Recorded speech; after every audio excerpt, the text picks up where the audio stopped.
L'entitat municipal de Bellaterra aprovava per unanimitat el document de suport de la consulta del 9-N, el mateix dia i hora que ho feien la resta dels ajuntaments i MDs de tot Catalunya.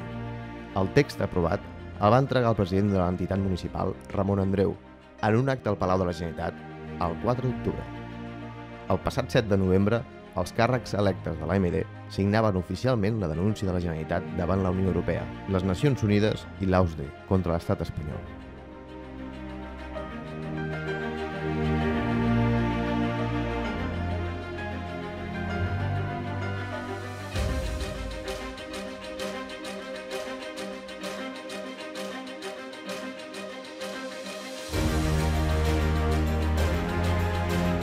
Bellaterra es va desplaçar a l'Institut Pere Calders per participar en el 9-N.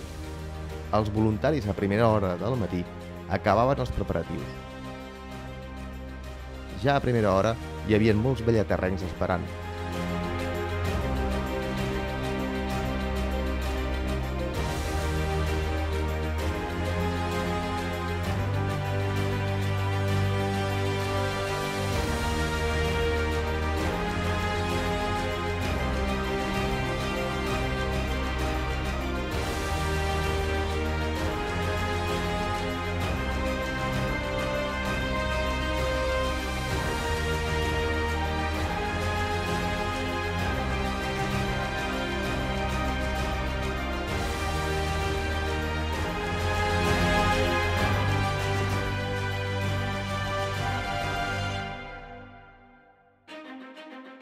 Soy francesa, resido aquí desde 25 años, pero nunca puedo votar y esta vez la verdad es que puedo exprimir mi voto.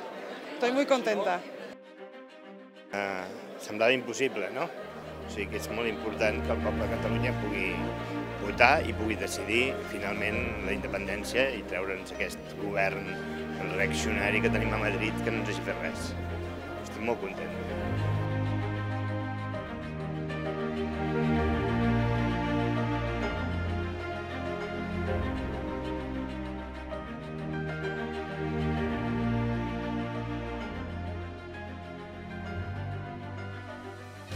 Home, jo estic molt content i molt feliç i jo crec que és un cop a favor de la democràcia i que Catalunya ha parlat.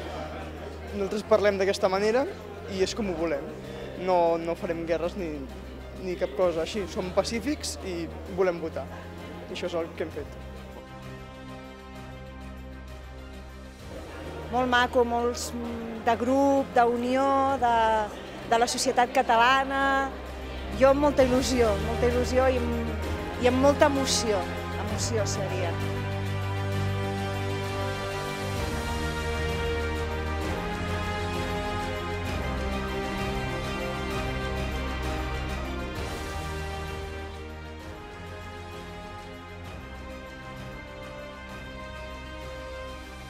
Jo crec que avui és un dia, és la primera porta i que tot el país estigui convençut que està exercint la seva sobirania, perquè aquest és un sentiment molt particular de cadascú, no? I la suma de la sobirania de tothom és el que farà que aquest procés tiri endavant amb totes les peces damunt la taula que són la gent que s'agafa de les mans i tira endavant, digui el que diguin els tribunals. Això és el que està passant en aquest país.